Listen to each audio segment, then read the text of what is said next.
And we are live, folks. Take two. Here we go. Thank you so much for joining us today.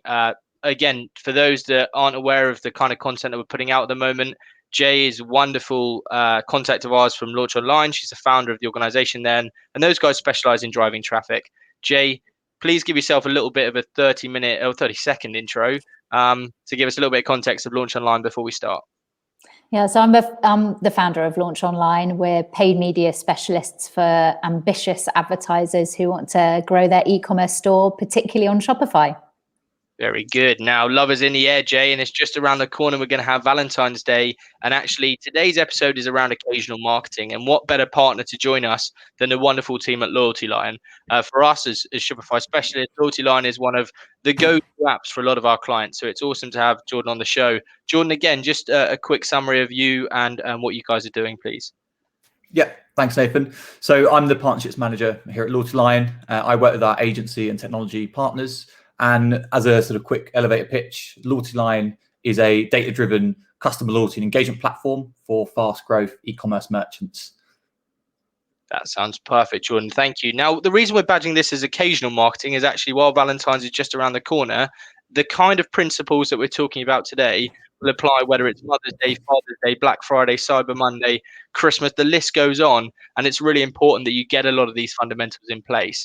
And so, folks, what better place to start than e-commerce planning? I'm really keen to understand what's your take on e-commerce planning and getting those key dates of the year way ahead of schedule. Certainly from our side, we see a lot of brands being what I call reactive rather than proactive. And it's fluster, fluster, fluster. We've suddenly got 4 or 5 days till Valentine's Day as an example. What are we going to do? We haven't thought about our promotions, etc. Jay, let's start with you. What do you find with your clients in this space and when it comes to planning and really mapping out that promotional calendar, if you like? It is super frustrating when it's left to the last minute. And I think the best time to plan, for example, Black Friday is straight after Black Friday, because straight after Black Friday, you have all of the learnings that from your current campaigns. You're able to see what your competitors were doing. And by putting the planning in there, it's all fresh in your mind. Then I would say a minimum of 12 weeks out of whatever the promotion is, Valentine's Day, Mother's Day, at least 12 weeks out, that's when your campaigns start to go live. You go into a very heavy prospecting period where you're trying to drive as many new visits as possible, get in front of as many new eyes as possible. The idea of the traditional sales funnel, you're getting people as much as possible into the top of that sales funnel.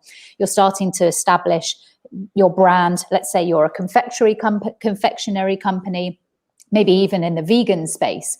So you're trying to get in front of as many people as possible who look like they're vegan, who have vegan habits on Facebook or are searching for vegan products on Google, and you start to drive them through to your website, or even a softer like a video view, perhaps people watching, a YouTube ad or a Facebook ad, and you start to optimize for a softer goal, a brand awareness goal.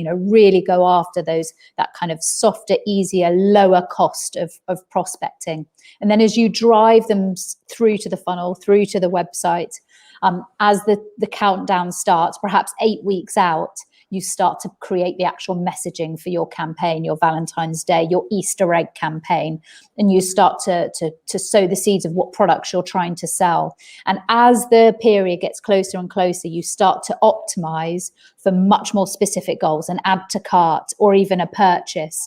And as the machine is learning who your most likely customer is, it will get better and better, the ads platform, at optimizing for that goal. So it's quite, you start as far out as you can really with that prospecting. I can just envisage people frantically scribbling notes, and don't worry, we'll make sure this is available afterwards. But Jay, immense amounts of value there. Thank you. Jordan, anything to add that from a Loyalty Line perspective in terms of getting that planning ahead of the curve rather than always being on the back foot as a retailer? Yeah, definitely. I completely agree with Jay in terms of the time frame. I think there was Selfridges or House of Fraser. They would plan their Christmas campaign for the retail stores the day after Christmas. So as soon as you can get it done, the better. From a kind of loyalty marketing perspective, I think a bit of insight is that loyalty marketing is like any other type of marketing. And so when you start to think about this kind of holiday or season campaign, it's thinking at the exact same time, how do we start to feed our loyalty strategy into this? How do we integrate it into the channels, whether it's the paid channels, acquisition channels, whether it's your email marketing channels? How do we start to feed in, and how do we actually change the kind of value proposition for that program according to the campaigns we're going to be putting out? And that could be done across changing the structure, making ways that a customer can earn points, for example, relevant to the season that is happening or about to happen, or even changing the types of rewards that you're offering. It's not often thought through by a lot of merchants and brands, but it's definitely something that should be aligned with the wider marketing strategy. Jordan, I'll come back to you in a second. Before we go into the next topic, just for the viewers, we always talk about two elements to a campaign. You've essentially got traffic and you've got conversion. And I think that's why JR partnership is working so well, in that you've got someone to drive the traffic and then someone wants to land on that page to convert. And so, Jay, this question's more for you, but I'm looking about when it comes to the marketing here. You've got a calendar in place. Brands know what's important to them, how and when they're going to begin to plan their marketing campaigns.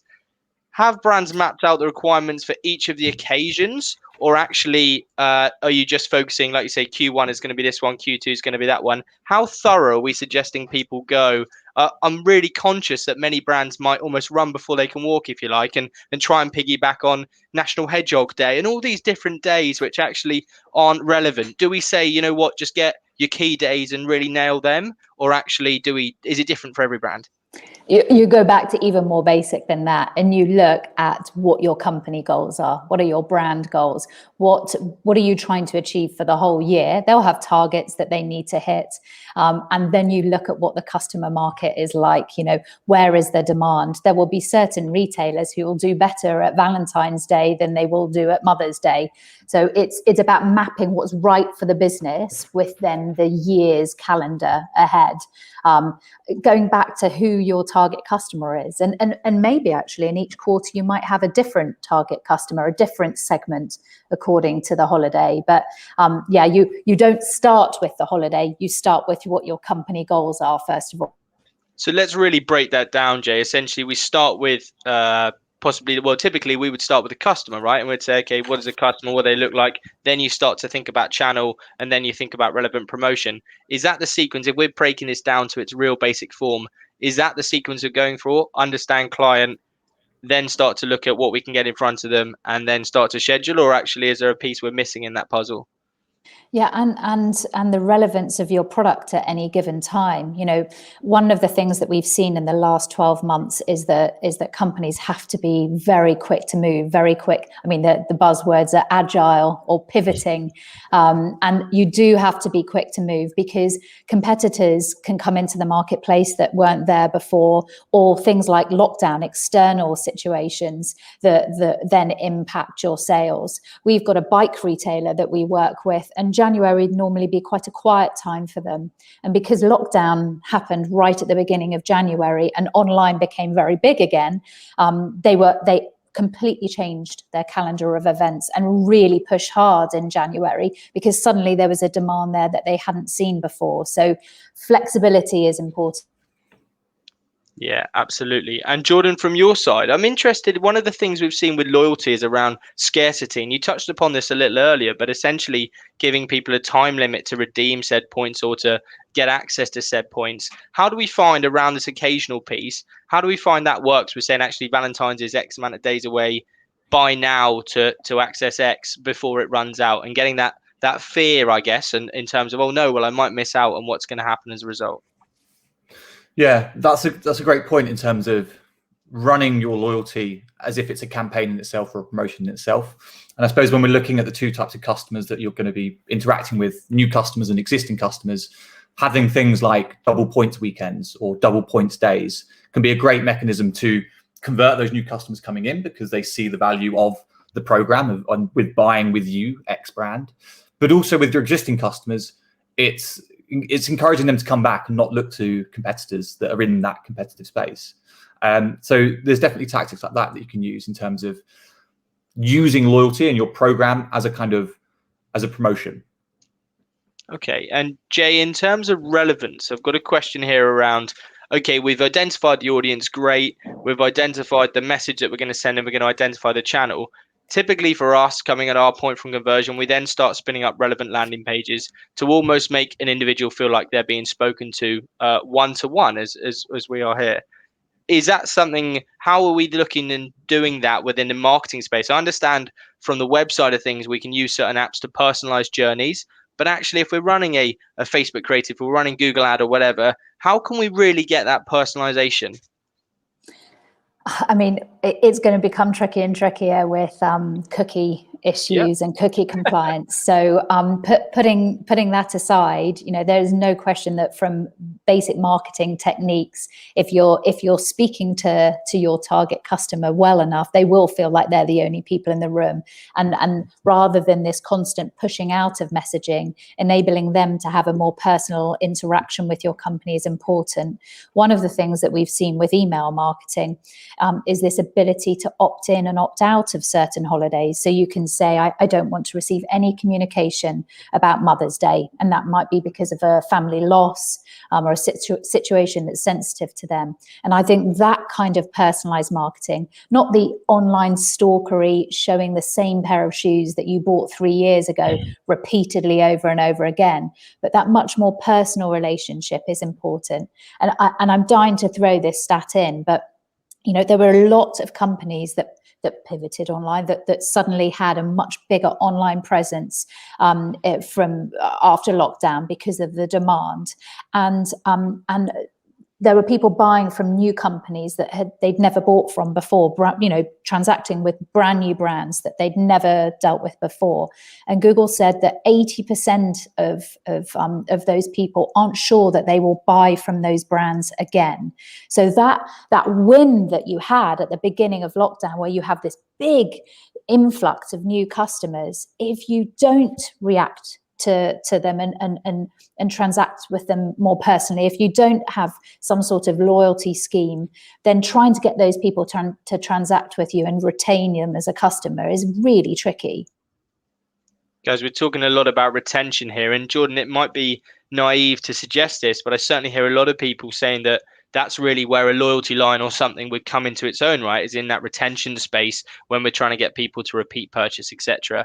For those that are maybe new to loyalty and aren't necessarily using a loyalty line or equivalent program at the moment, what are the key fundamentals that people need to understand when it comes to building a loyal following and essentially incentivizing those to repeat purchase? Is there a standard, almost key pillars that loyalty line refer to?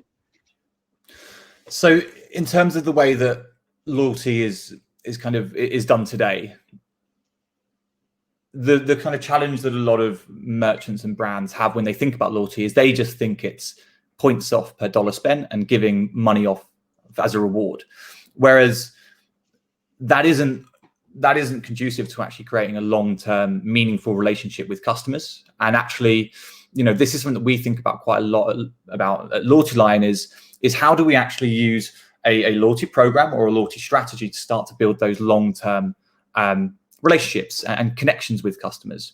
And so when we look into that, we do all the research and we see that 65% of customers make belief-based purchases. They purchase products that they believe in, that's good for the planet or good for themselves or good for causes that they believe in.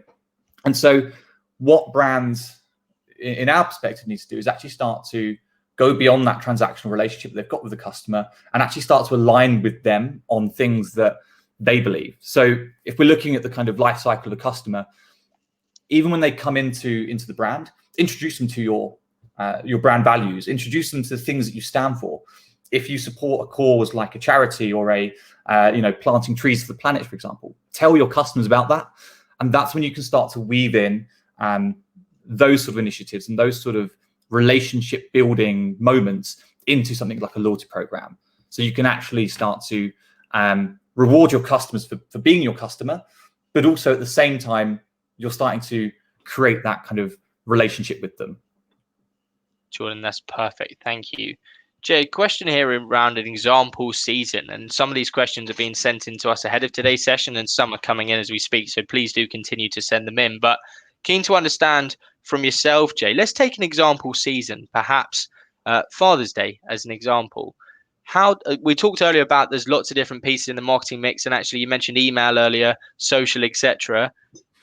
We understand that Father's Day is the market we're going after. As a result, we therefore understand that fathers potentially won't be the audience, right? And that's a weird thing to get your head around, is you think Father's Day, you automatically think fathers, but actually the people that are purchasing are normally not fathers, right? It might be mothers or siblings buying for the father. And so understanding that audience is critical. But I'm keen to understand from you, how do we know essentially whether email is going to be the right platform, or social is going to be the right platform, or Google Ads is going to be the right platform? Is it purely based on the brand, or actually is there more to it? Is there a science behind it?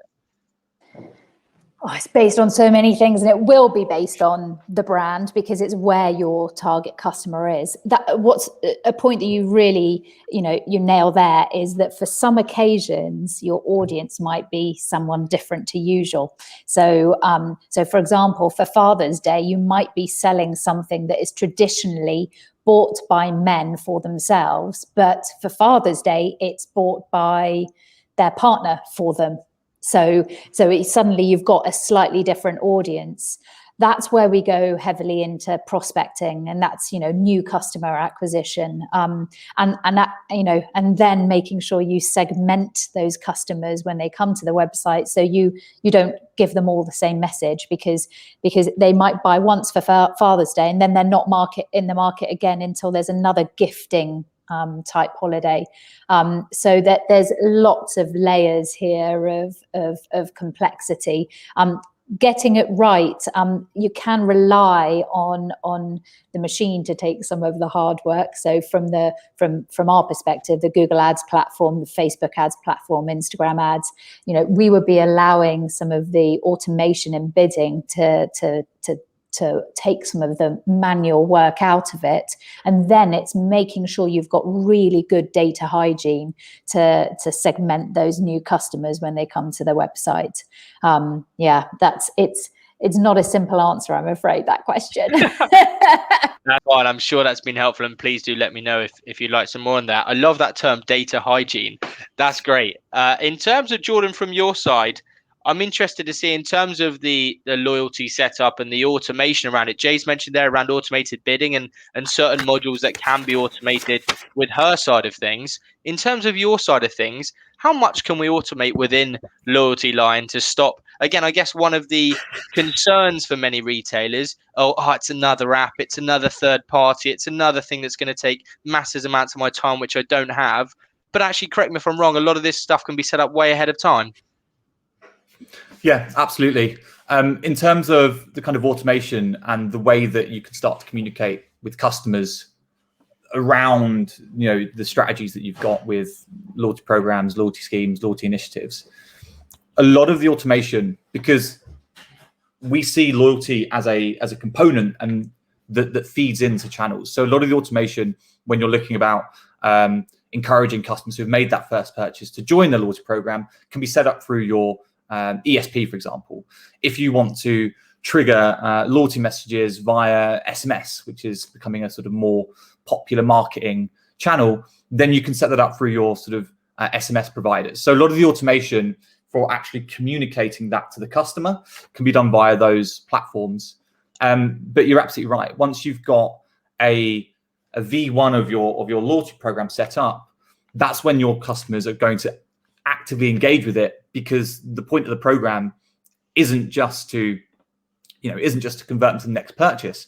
That's definitely one of the goals, but it's also to keep them engaged. It's to get them to do activities on your site, like we work with a great client who sells pet food, and when their customers come onto their site, part of that loyalty program is filling out their pet profile, for example, reading the blogs on site, completing certain challenges.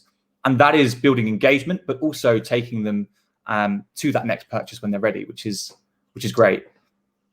Guys, we must be doing something right, because I'm getting quite a few questions coming in here. So apologies for just bombarding you with these. I had a beautiful structure that we were going to follow, and it was all going to be bliss. And now I'm just getting hounded. So Jay and Jordan, I'm going to keep bouncing backwards and forwards, if that's okay, because I'm keen to give as much value as we can. Jay, one for you here in terms of touch points. I've heard a lot about marketing touch points, and actually it takes 5, 6, 7 to 8, maybe more brand interactions before somebody will make a purchase. Can you shed any more light on this? I totally agree with that. And I think that, when we were first starting out working with very small clients, it's really challenging for them to get that frequency up. And it's really challenging for them to have enough budget across all of the different platforms for it to work effectively. One of the things we try and focus on is this kind of lifetime customer value, and understanding that from the start of your marketing activity, where you're prospecting and you're driving as that much of that frequency, as many of those touch points as possible, and that data hygiene, making sure that all those touch points are linked up. It's one customer on Facebook, Instagram, Google, Bing, Microsoft, whatever they're calling it now. Those are all, if you don't have your data hygiene sorted, then that one customer can't be traced across all those different touch points. And then getting the right level of frequency for them to then go through to buy. I don't know if anyone remembers the Mojave slippers that relentlessly stalked us for years and years, but the amount of people who just through frequency ended up buying those slippers was unbelievable. The reality is we all have limited resource.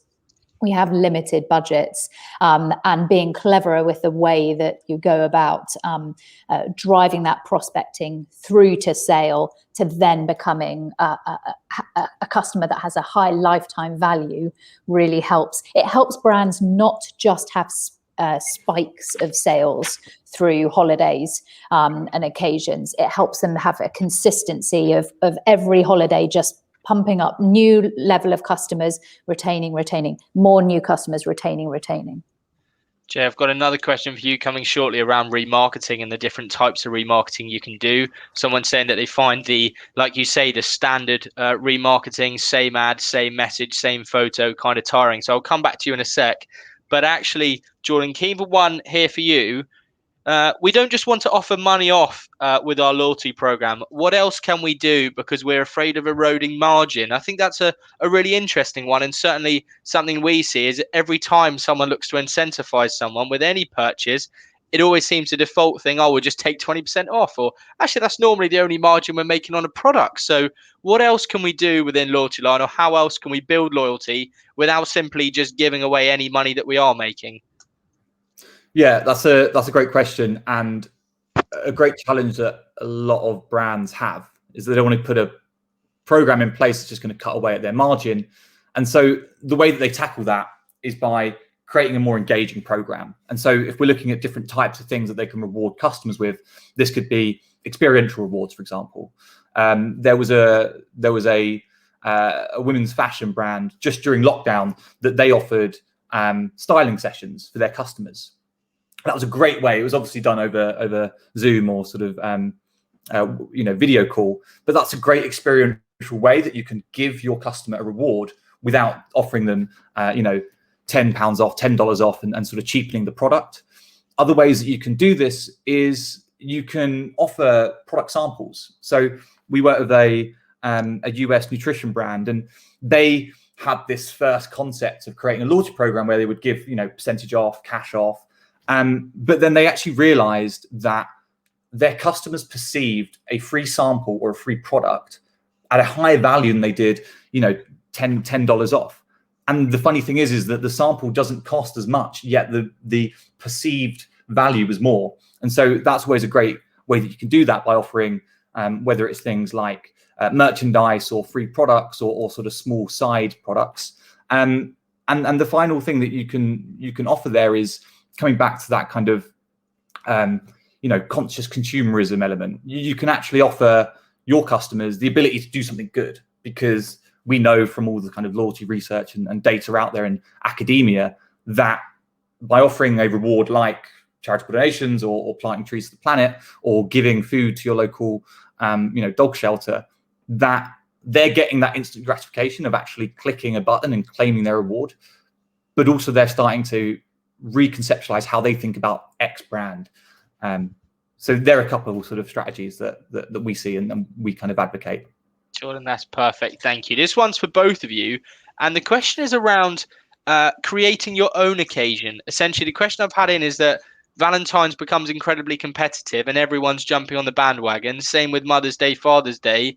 And actually this brand is looking, yeah, the cost per clicks when looking to run promotional campaigns around occasions such as Mother's Day and Father's Day are typically really high. What are your thoughts on creating your own occasion? I'm keen to look at this without it feeling too cheesy. And I think that's a really interesting point, because sometimes you do see like National Slipper Day or whatever, which does seem so forced that you just think, oh, come on. But yeah, Jay, let's start with you. What are your thoughts on creating your own occasion?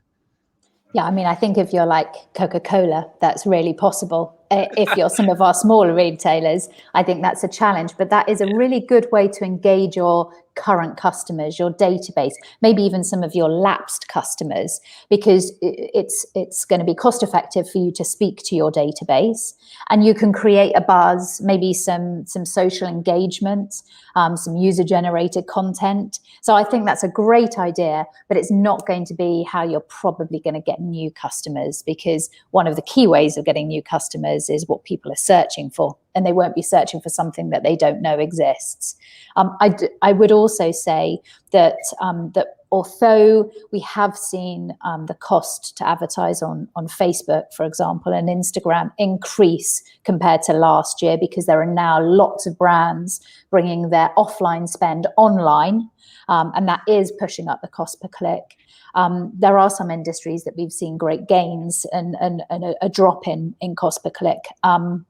If you adhere to the kind of the latest best practices, and if you've got a very strategic marketing plan, you can make savings by prospecting early enough on, so that you're not just suddenly switching your campaigns on at the highest peak in the market.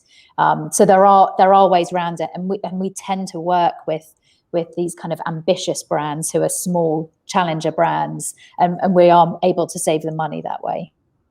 Thank you, Jay. Jordan, one for you here in terms of referral schemes. Really interesting conversation. Thank you, guys. Jordan, we're keen to encourage our customers to almost act as brand ambassadors to refer people to us, as opposed to just spending more themselves. Is this possible within your platform? And if not, is there one that you could recommend? Yeah, so that's definitely part of the kind of thing that we have at Loyalty Line. It works perfectly, because as we start to build that brand loyalty, we then create advocates who, introduce their friends to the brands that they love. And that's actually a very interesting point, because going back to what we were talking about with the challenge of gifting and understanding, how do we acquire new customers who are in the market for Father's Day, for example. This is where something like a refer a friend initiative could be great, because if you've already got a cohort of people buying for their father, for example, they're going to be in a similar position as their friends. And so if you can roll out a refer a friend program, but also change the messaging and have a sort of post-purchase journey communicated via email or SMS or whatever channel is best for you, saying, hey, thanks for your order, hope your dad likes this new shaver or whatever it is, why don't you introduce your friend for a special Father's Day offering? That's a really nice way that you can start acquiring new customers and overcoming this incredibly difficult gifting challenge which everyone sort of faces. And that's often where a customer will feel most kind of loyalty to a brand, is when they've just purchased, they've experienced the product and they're enjoying it. And that's when they're going to feel warmest to want to share it, and tell people about it. That there was a great campaign. I think it is a Shopify store that they very quickly had to put online. Oppo Brothers did, the ice cream company. They suddenly, had their orders decimated from supermarkets when lockdown first happened. So they had all this stock that they needed to shift direct to customer. Came up with a fairly rudimentary, quite buggy Shopify site, and they created this campaign that was it wasn't love thy neighbor, because that has religious connotations, but it was about showing generosity to your neighbor. And they would, every purchase that you made, they would give you an extra ice cream tub, and they had everything from vegan, they have vegan ice cream and low calorie ice cream. It can be appealing to a wide audience, and you would leave a tub on your neighbor's doorstep in a separate little box. And the idea was that you were kind of passing on on thanks to someone else. And it really took off. That's how I found out about them. My neighbor got it. They left a tub on my doorstep. I then ordered a box, left a tub on my neighbor's doorstep. I don't know if she carried on or not. She's not as friendly as us, but that is such a lovely campaign, though. What a great way to pay it forward, particularly in these times where everyone can do with a smile. And my mother half picked something up at the supermarket the other day and thought, oh, crumbs, I should have got a few of these, because actually a box of 4 donuts on the doorstep would go so far in the world. Now, one question we've just had in, Jen, hopefully it's a nice quick one for you, is around offline to online spend. And they say, you just mentioned about offline moving to online in terms of spend. Is there a set ratio or an ideal ratio when looking to set your budget? That's a really good question. And not at the moment, because at the moment offline has been decimated. That doesn't mean that offline won't work for some brands and that it won't come back. It will. But right now you've got brands who, and it took the big brands a while to move that offline spend online back in the first lockdown. If you watch those TV adverts, how, oh God, the first 3 weeks of lockdown 1, where poor P&O Cruises are still advertising, the old Rob Brydon on a cruise, and you're thinking, oh, that's one place you don't want to be right now. And it took a while for them to be able to take those ads down. And then for COVID-friendly advertising messages to go out, our prediction, and we weren't the only one predicting this, when we're not the all-seeing eye, but our prediction was that by the time Black Friday came along, more of these big brands will have moved all of their spend online. And that's exactly what happened. Black Friday was hugely competitive, particularly within social media, where you've just got one feed. I don't know what the perfect balance is between offline and online. Also, 100% of what we do is online, so I'm always talking to brands about offline. spending money online. In your print budget, just take it all online. Yeah, where you can talk about ratios, though, is ratios how much you should be spending. Google versus Facebook versus. That's a more interesting discussion that happens in our life. But yeah, offline at the moment is challenging for brands. I think that's sorry, Jordan. Just on the offline online piece as well. I think that is I'd be very interested to see the challenge when we do come out of lockdown, where it's looking pretty well. I'm staying optimistic anyway with the kind of vaccine news that's going on. But it'd be interesting to see how does that translate when we do have stores that are open. What is that going to do to the the e-commerce stores that organically saw a 30-40% natural growth in their sales? And I think that's a really important consideration for merchants to think, okay, when stores do open, how do I communicate the value of my offering that I'm going to keep that customer coming back? I think and how can it be more of a seamless experience? There are some brands that do it well. For example, I think like Fat Face, if you go in and they don't have your product in your size, you can quite easily go to the desk and they will then order it online for you and have it delivered to you. That there shouldn't be this kind of separation. Too much of marketing is siloed. You've got your SEO siloed from your PPC. You've got your offline siloed from your online. Digital marketing managers. Why is there a digital? They're marketing managers, surely. And they're all responsible for their own budget lines. They're all responsible for their own reporting. But it's one customer, and that customer can transact with them in all kinds of different places. And I think if that's one thing that maybe cookie compliance will take us to, is a place where marketing departments within marketing departments start speaking to each other. Yeah, absolutely. Hoping. That would be great. I've got a question here around timing. And actually, Jordan, it's more for you, but Jay, I think still applicable to you as well. And it's in terms of, when do we hit people with the first promotion of loyalty? Is it at ad stage, or actually is it a bit further forward in terms of, okay, it's now at product stage, or it's after purchase, etc.? When is that first time we should hit people with the opportunity of gaining loyalty? I think that's a very interesting question, because if we look at the historic landscape of loyalty, talking about the sort of world of retail, across the spectrum, you know, from the FMCG Tesco, where you'd go to the cashier and they say, do you want your Tesco Club card, or would you like to sign up to Tesco Club card, to the other end of the spectrum, which is, you know, luxury in Harrods or Liberty of London. Again, you would go to the cashier or you go to the checkout and they would say, would you like to sign up to the loyalty program?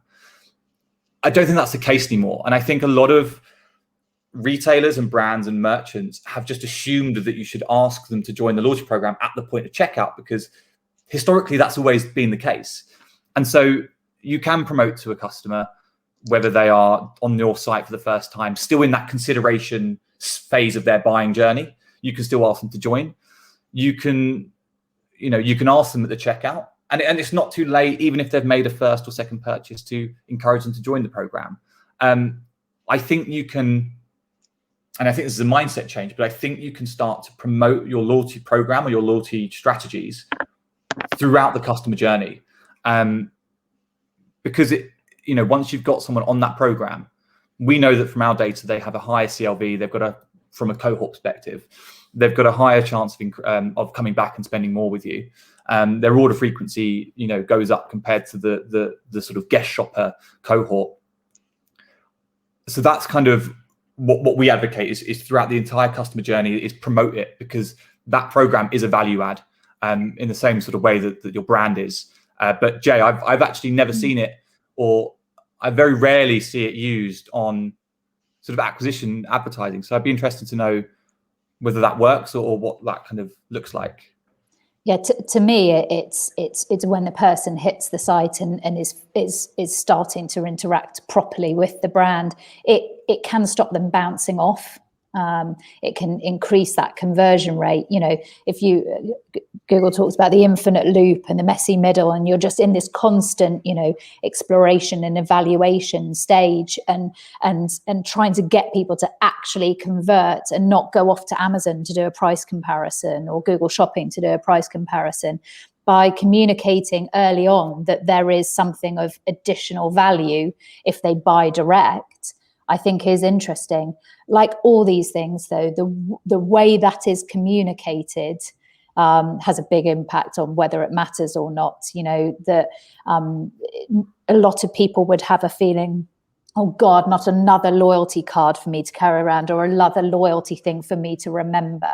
So I like what you were saying about brands using it for the sustainability message. That's increasingly important to customers. Number one is convenience, no question. Mm-hmm.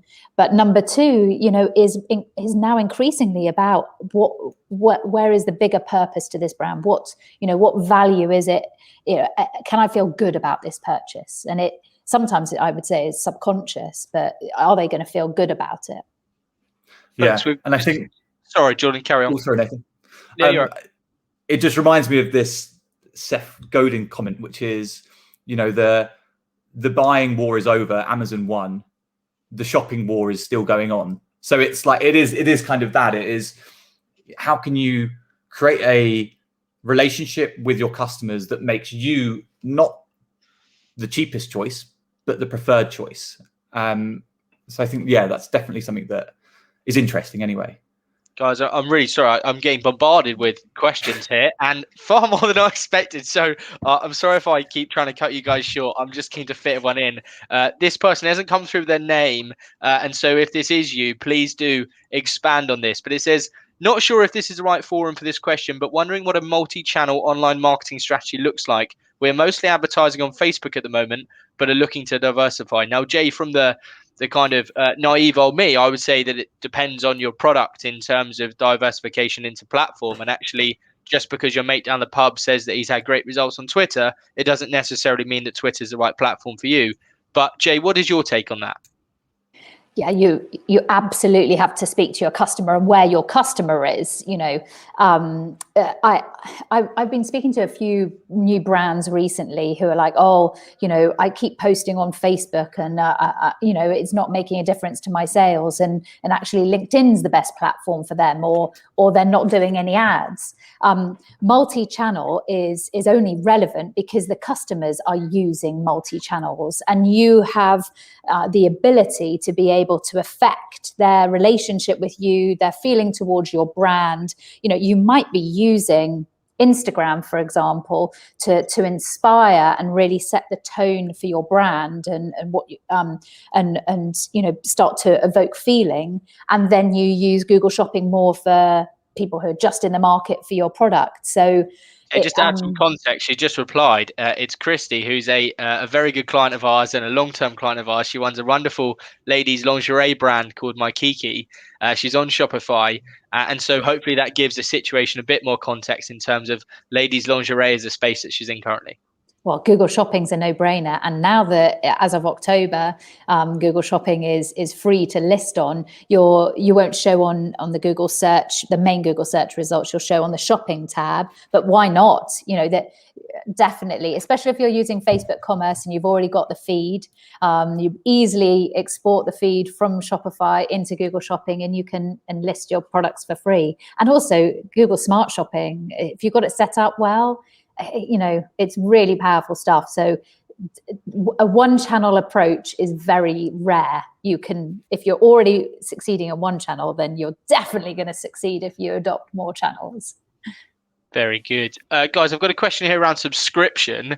Subscription models seem to be booming over the last 12 to 18 months. Where do you believe subscription models are heading in 2021? Let's start with you, Jordan. We have seen, the exact same trend. Subscription is the new kind of cool thing in D2C e-commerce. And I think where it's going to go is that I think you're going to see more sort of direct to consumer brands that offer a sort of, FMCG style product. They're going to be connecting directly with the customers, which is a great thing. I think the challenge that they may have is that they've got to start adding value beyond just lockdown. Kind of going back to what I said before about what happens when we go, back into the normal world, if that's a thing. And it's how our brands that are offering sort of subscription models for their products, D2C, how are they going to add value outside of just receiving that product now in the context that we're in? We've got a great example of a merchant that has a subscription model and a one-time purchase model. And what they do is they actually create two different loyalty programs. They don't want to shoehorn everyone into subscribing, but they say if you do subscribe to our product, you get access to this exclusive club. You get early releases for new products. You get special giveaways. You get exclusive content. And so I'm excited about subscription, and it's definitely booming. I just think that continual value add has to be considered and built into the design of how you're speaking to customers. Jordan, just building on that, and Jay, hopefully something you can add is around the rise of community-based marketing in 2021. And like you say, those almost unique platforms or special communities or closed groups where you really do interact with a brand and you almost take that relationship to a next level. Jay, have you seen much in the terms of community space in the last 12 months? Yeah, and I think there's very few brands that do it well. I mean, just to add to what Jordan was just saying there's certain things you're going to buy on subscription that is just because you don't ever want to think about them. So we get eco washing tablets and stuff delivered by subscription because it's not something you want to run out of. I felt good about the purchase because I'm saving the planet, and that's just an annual subscription. But coffee companies, for example, if you're a subscriber, giving you a sample of something that's coming soon, or creating this idea that it's like a VIP club is definitely how to keep people buying direct from your website. The community stuff though is really powerful. Rebecca from Fountain, I've got a Peloton. In fact, I got one first, but but I'm part of the UK Ladies Facebook Peloton group. It's the only thing that keeps me on Facebook is the different Peloton challenges I'm on Facebook.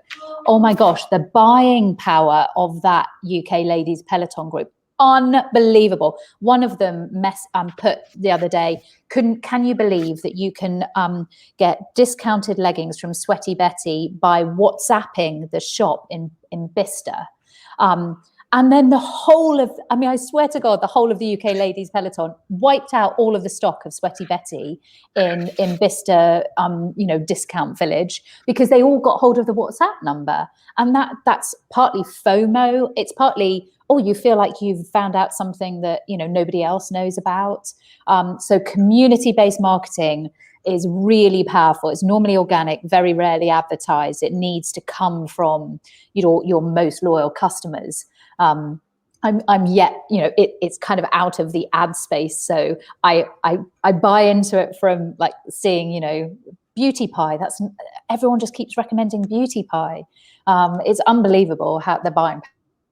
Now, Jay, you and I are involved in several of those communities, and Mighty Networks being one that powers some of the tools that we're part of. But definitely, I see this only getting bigger. And I think of some of our clients, fellow Vixen, also on Shopify, again, in that cycling space. You're quite right that they just mention anything about cycling. It's almost that herd, right? And I do believe people operate in that herd mentality where they are kind of like, oh, you know what? Well, they've done it. Well, I have to do it because I don't want to be the odd one out. And that is society today.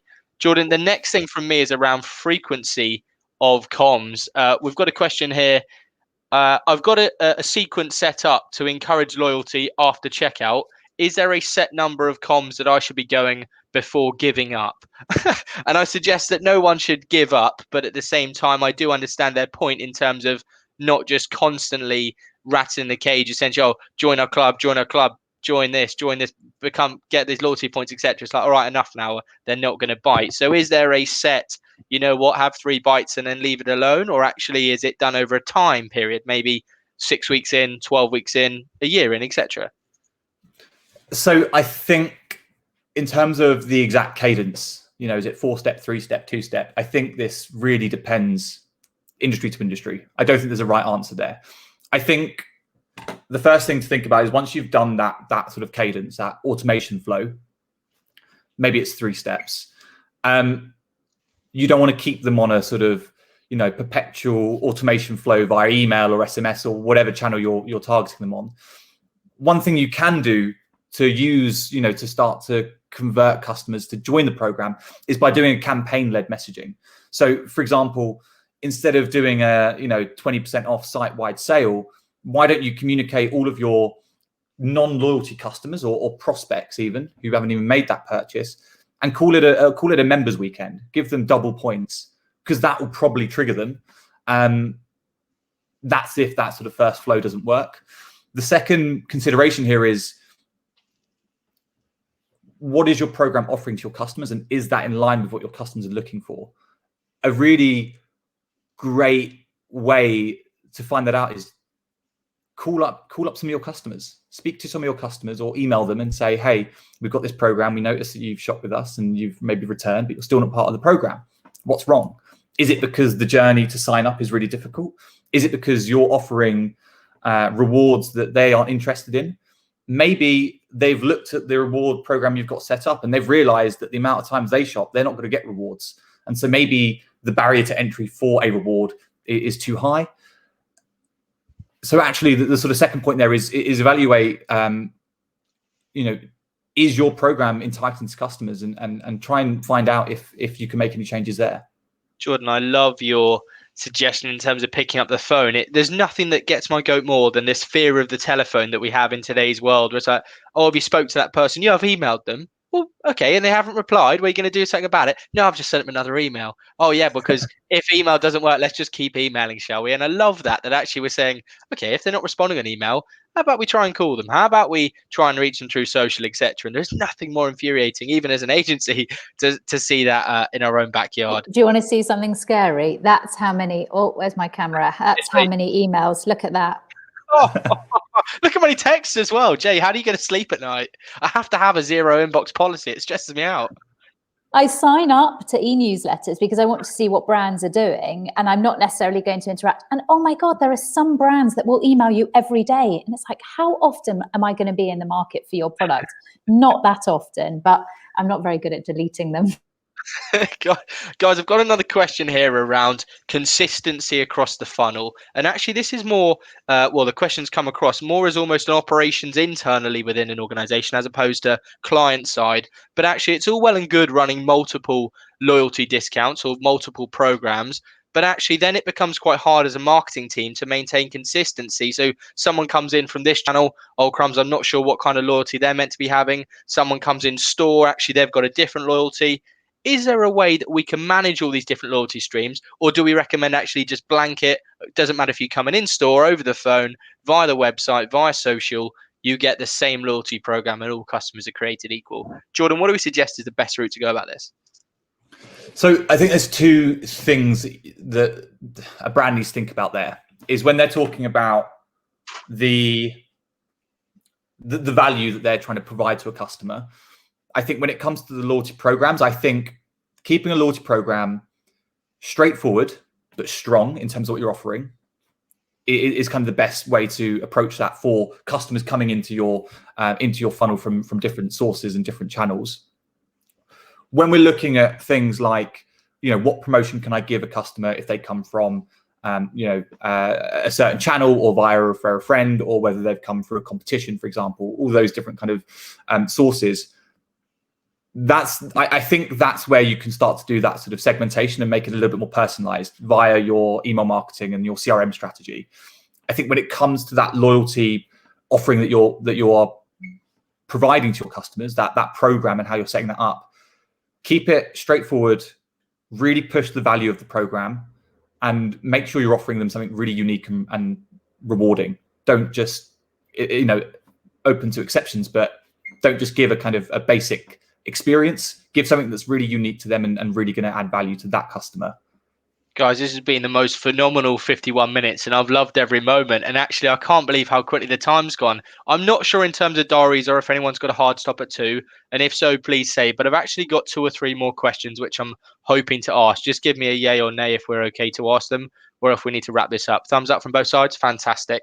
So, Jay, the question for you is around paid platforms to watch and try in 2021. We're seeing lots of different platforms enter the market. You look at TikTok, you look at actually advertising on Spotify. It's not just your conventional Facebook, Instagram, maybe we could look at YouTube, etc. What platform, with your experience, and I get it's going to be different to different sectors, but as best you can, what platform's going to be the one to watch in 2021 and which one should they try?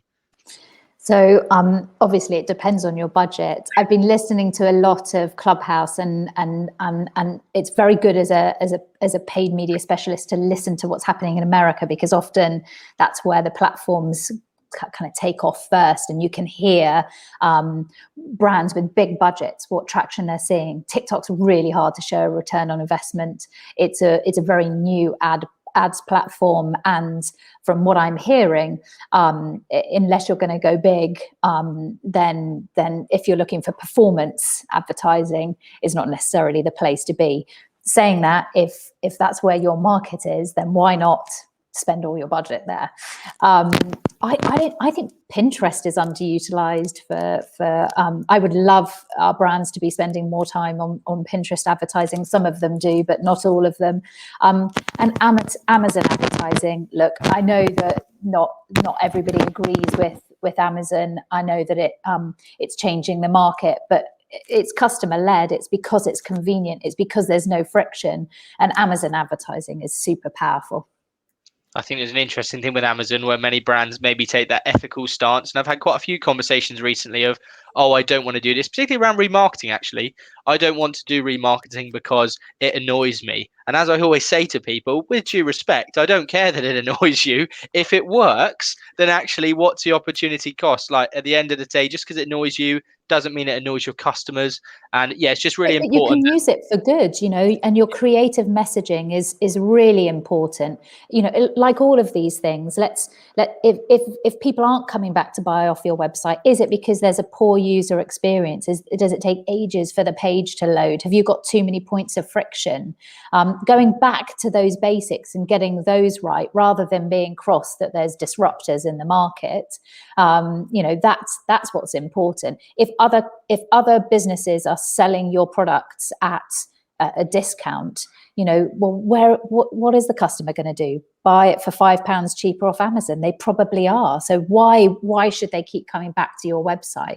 And that's where the loyalty aspect, that's where, selling in what it is that they're going to get from buying direct, even if it's for a greater good, if it's some sustainable message. So, folks, we've got probably 2 or 3 more minutes, and I'm sorry if we didn't get around to your questions today. I encourage that Jay and Jordan, based on this session, we may be running a few more of these because everyone seems to have questions and be getting a lot of value, which is fantastic. I think the next one we're going to go to is this one that came in a bit earlier around ways to improve loyalty coming out of a pandemic. 3 ways to improve loyalty in 2021, Jordan. Where would you hang your hat if you had to? Yeah, I would say that you need to start to build those relationships with your customers. Start to create a program that is going to demonstrate your USP to your customers. It doesn't have to be some cool, edgy, charitable planting trees to the planet, or you don't have to be the next Allbirds. Just make sure that in your messaging and your program, you are demonstrating your USP to your customers, and try and build that sort of meaningful community-like relationship with your customer base. The second thing I would say is be different in terms of your programs, because what's really going to get customers to actually take part and engage with those programs is if you are offering more. You're offering a genuine value add, whether it's experiential, whether it's things like free product samples. They're going to be the powerful things that make customers in a world of, in a competitive e-commerce space, remember your brand over the others. And the final thing that I think, I would just say iterate. I think that a lot of people think about loyalty. They may have launched a very basic loyalty program, but they don't iterate it.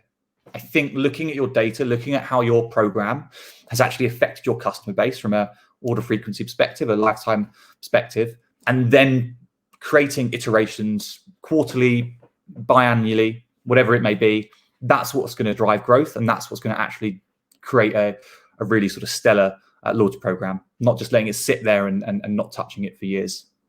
Guys, I think it's easy to forget that actually today's session was around occasional marketing. And while we've covered so many topics, actually a lot of that is so relevant to occasional marketing. And so my final question does pull us right back full circle to where we began. And that's, if you were to do one thing with your occasional marketing this year, what would it be and why?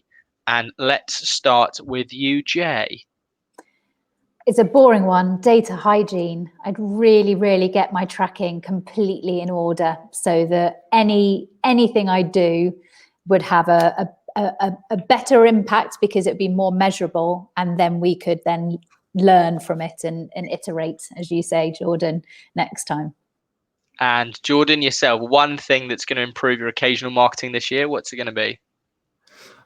I think it's thinking about the next step. Jay is going to help you get those customers. That's obviously very clear, which is great. And the conversions are great. But if people, whilst they're sort of planning their campaigns, think about the next step as well. How do they want to treat these customers after their first purchase? I think they will, having that kind of strategy and having serious considerations of that will pay dividends. Jordan, thank you. Guys, I'm afraid that is all we've got time for today. That whizzled through. I can't believe I had an hour already. That's incredible. But Jay and Jordan, a massive thank you for joining us today. Jay, final thing from me, for those that are listening, we've had stacks of comments and some actually on all sorts of different channels. If those that want to find out a bit more about Launch Online and what you do and connect with you to perhaps pick up this conversation, where would we suggest they get in touch? Get in touch on Twitter, on Facebook. We've got a great Facebook community that enables people to ask questions, and we can do Facebook Lives, but even WhatsApp on our website now. So 21st century. I love that. And actually, guys, I really do recommend, particularly in the Shopify space, reach out to Jay. Her and her team are incredible at driving traffic for e-commerce stores, and the results speak for themselves. So do have a chat. And Jordan, for yourself, apart from just going on to Loyalty Line and signing up, is there a way to contact you or one of your team? Is there an onboarding team? How do people get started on that Loyalty Line journey? Yeah. So if you are an agency or a technology partner, I'd love to hear from you. Obviously, that is the sort of space that I'm managing. So feel free to add me on LinkedIn and send me a message, or just email jordan@loyaltyline.com. If you're a merchant, feel free to again email me, jordan@loyaltyline.com. I'll be happy to tell you a bit more about loyalty and put you in touch with our team as well. Jordan and Jay, a massive thank you today. Thank you to all those that tuned in and gave us questions. Essentially, the quality of these sessions goes through the roof when we get the great quality of questions we've had today. So a massive, massive thank you to all those that took part. Do stay tuned. Jay and I have lots of exciting things in the pipeline. And actually, while some can't be revealed just yet, there is lots more content coming from us. So do stay tuned to this. We'll be doing another LinkedIn Live and some other comms soon. Jordan, thanks again for joining us. We hope to get you back on the show. Thanks for all listening, and we'll see you again soon. Thanks. Bye. Thanks, Nathan.